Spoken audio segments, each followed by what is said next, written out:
Bayangkan sebuah organisasi politik yang muncul dari abu kekalahan, membawa ideologi radikal yang mengubah wajah dunia.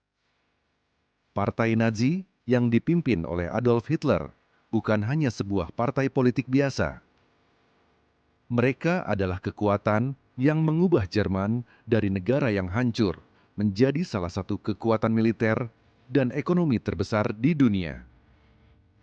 Dalam waktu kurang dari 2 dekade, mereka berhasil membangun kembali Jerman dan menciptakan Third Reich yang menakutkan. Selamat datang di Anbusipedia, di mana mitologi dan sejarah hidup kembali. Dalam kesempatan kali ini, kita akan membahas kisah luar biasa tentang kebangkitan Third Reich. Kita akan melihat bagaimana Jerman yang luluh lantak setelah Perang Dunia I mampu bangkit kembali di bawah kepemimpinan Hitler dan Partai Nazi. Bagaimana kisah lengkapnya? Yuk, kita bahas.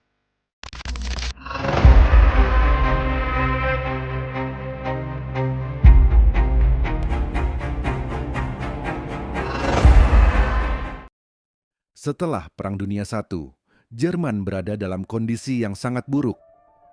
Perjanjian Versailles yang ditandatangani pada tahun 1919 memaksa Jerman untuk menerima tanggung jawab penuh atas perang, membayar reparasi yang sangat besar, dan menyerahkan wilayah-wilayah penting seperti Alsace-Lorraine kepada Prancis.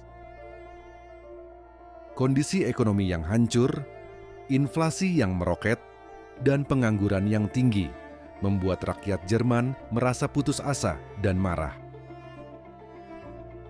Di tengah kekacauan ini, muncul seorang pemimpin yang karismatik, Adolf Hitler. Bergabung dengan Partai Pekerja Jerman yang kemudian dikenal sebagai Partai Nazi, Hitler dengan cepat naik ke puncak kekuasaan berkat pidato-pidatonya yang penuh semangat dan janji-janji untuk mengembalikan kejayaan Jerman.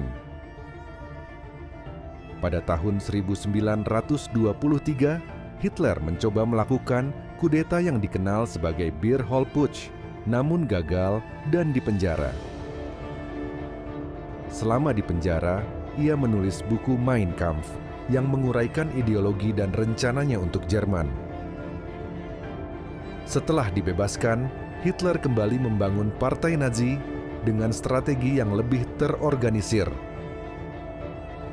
Pada tahun 1933, Hitler diangkat sebagai kanselir Jerman dan segera setelah itu, ia mulai mengkonsolidasikan kekuasaan dengan menghapuskan oposisi politik dan membentuk negara totaliter. Melalui kebijakan Gleichschaltung, Nazi mengendalikan semua aspek kehidupan masyarakat Jerman, dari media hingga pendidikan.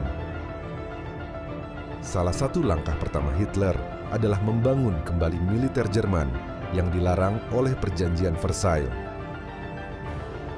Dengan memanfaatkan propaganda yang efektif dan dukungan dari industri besar, Nazi berhasil menciptakan ekonomi perang yang kuat. Program-program seperti Autobahn dan proyek-proyek infrastruktur lainnya tidak hanya mengurangi pengangguran, tetapi juga mempersiapkan Jerman untuk ekspansi militer. Selain itu, Hitler memperkenalkan program persenjataan rahasia yang melibatkan pengembangan teknologi militer canggih seperti tank dan pesawat tempur. Propaganda memainkan peran penting dalam kebangkitan Nazi. Joseph Goebbels, menteri propaganda, menggunakan media massa seperti radio, film, dan poster untuk menyebarkan ideologi Nazi dan membentuk opini publik.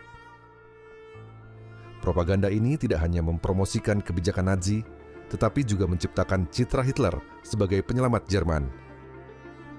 Organisasi paramiliter seperti SA, Sturmabteilung, dan SS, Schutzstaffel, juga memainkan peran penting dalam mengkonsolidasikan kekuasaan Nazi.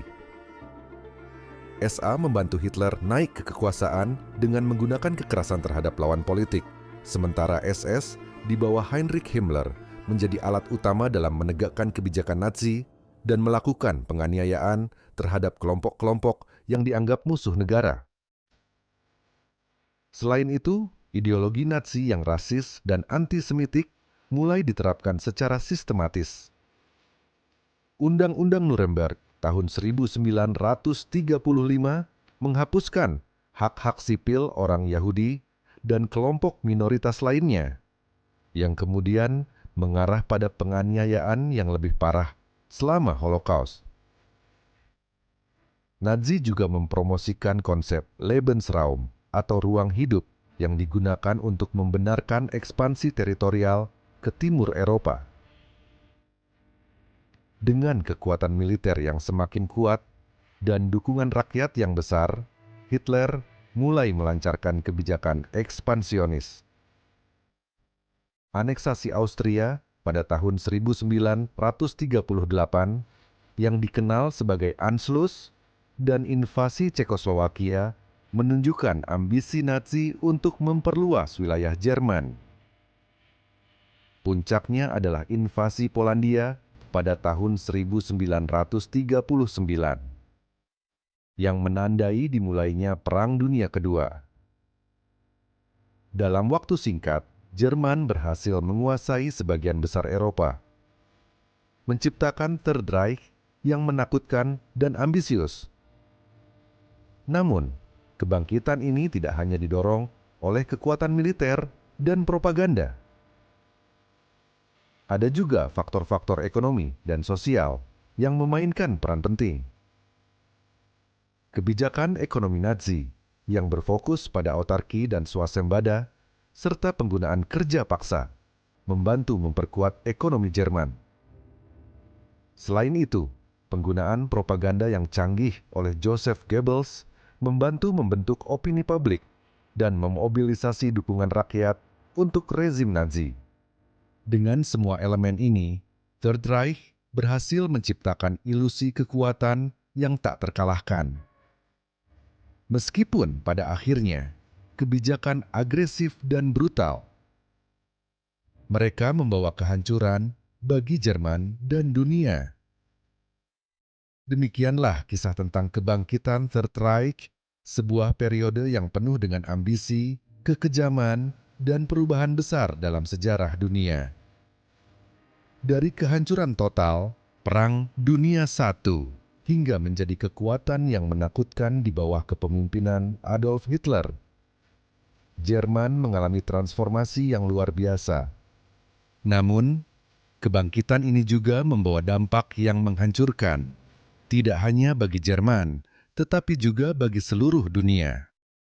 Kita telah melihat bagaimana propaganda, kekuatan militer, dan kebijakan ekonomi yang agresif memainkan peran penting dalam kebangkitan ini.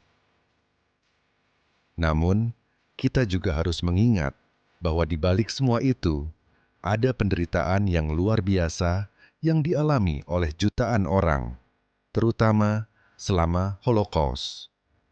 Ini adalah pengingat yang kuat tentang bahaya dari ideologi ekstrim dan kekuasaan yang tidak terkendali. Terima kasih telah menyaksikan episode kali ini. Jika kamu menikmati konten ini, jangan lupa untuk like dan subscribe. Sampai jumpa di episode berikutnya.